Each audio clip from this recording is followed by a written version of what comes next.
What's up, guys, and welcome back to 8 Count.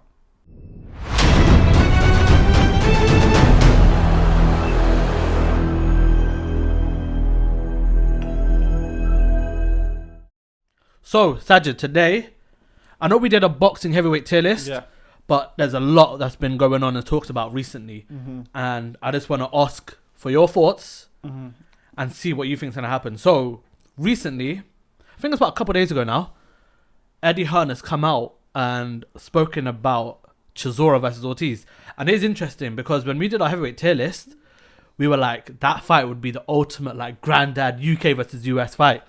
And coincidentally, a week later, manifested itself. Yeah. So do you want it to happen? Do you see it happening? What do you think? I think it's one of those fights that is a good sort of just like turnover fight. You know, when that weekend there's nothing really happening. Yeah. And being Chisora, it's gonna sell tickets. Yeah. Evidently. Because you got to think about it. Chisora recently came out and said he wants to break America. The Donny is like 36, 37. Don't know how old he is. But that's the thing. It's just that for Chisora, this fight doesn't... It's not one of those fights that can lead anywhere. Like, if Ortiz beats Chisora, Ortiz is still trying to get that world title shot somehow. Yeah.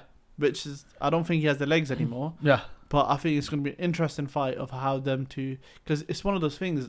In the heavyweight division is so jam-packed. Like, if you get 2 solid wins, you're somehow like... Yeah, you kind of pushed up quite a bit. You get pushed Alright, up quite in saying that, yeah. Do you think... Obviously, both of them are at the end of their careers. Yeah. Do you think that they can push for title fights anymore? Or do you think that's kind of over? I don't think Chisora can, to be fair. I think since the Pulev fight, which was a couple of years ago... Yeah, I don't think he has it. Maybe he doesn't have it. It's just one of the levels. However, I do think Ortiz, he's probably going to... If he fights for someone like... If he gets the chance, I would say Usyk. Yeah.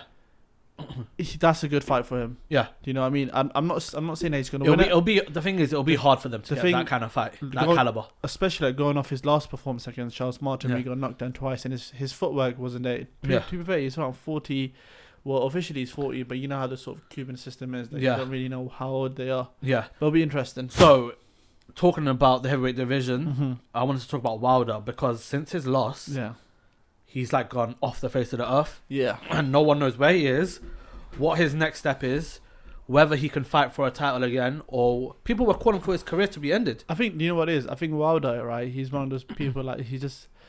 You know, it was the first fight, the second fight where he lost. After that, he went to Africa, he done a bit of soul searching and this and that. But it's one of those things, was like, as much as, like, you know, he's Wilder, I would love to see him in a mix. Yeah. And he's still, like, he can still, apart from Tyson Fury, he can still beat a lot of fighters. Yeah, I think the thing is about the Wilder fight, I'll say Wilder in the third fight he started off really good, like he was hitting his body shots, and I was when I first saw that fight, first fight or the third fight, the last fight.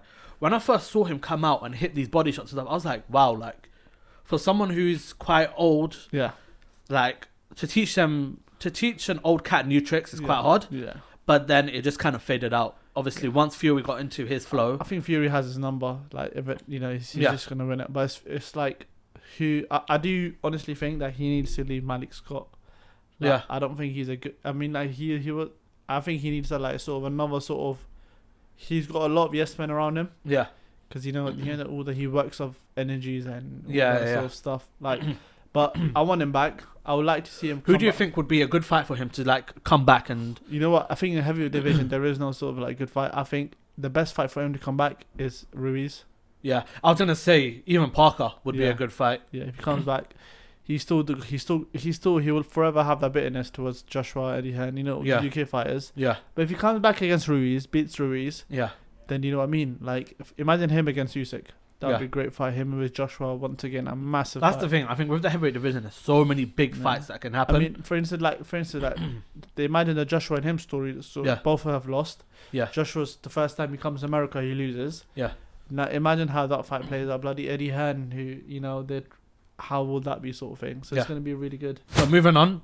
Obviously, Tyson Fury versus Dillian Whyte is still all but confirmed. Yeah. But I think the way it's heading from both of their Instagrams, just their social media, it seems like they're kind of getting ready now for fight night. I think, yeah. Like, obviously, we're seeing Tyson Fury training every day. He posts onto social media. Is he in Dubai right now training? He's in Dubai. Yeah, he is. He's in Dubai. Yeah. And then, obviously, he's still calling out and trolling Dillian White. Dillian White's keeping silent.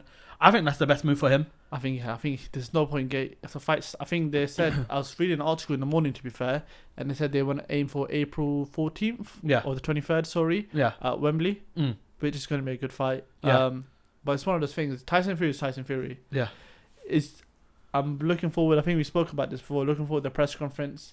Yeah, I know like Frank Warren and Eddie Hearn have this long beef, but it's one of those things they have to get it on. Yeah, and they don't have no rematch clause, right? So I think it's one of those. Well, that's what they were saying, but then it's like, surely if Fury's losing, he's gonna have the rematch clause. So I'm not confused. I'm not aware of that, but obviously we'll find out once things are officially confirmed. Finally, I want to speak about Joshua.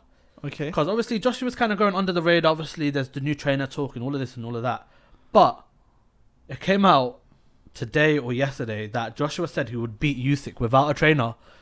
Okay, and this is where it gets confusing, because obviously he's had Rob McCracken in his corner, and that first fight didn't go anywhere near where he wanted it. Mm-hmm. So is he saying this because he's got the media on his back? I think he's... what? You know those things when you got the media on your back, and then you have everything, all the odds against you, and you just like, have that sort of fuck it sort of attitude, like, you know what, I'm not gonna do this. But mate, if you're going against Usyk, you need a trainer. Yeah. And the problem he's having now is that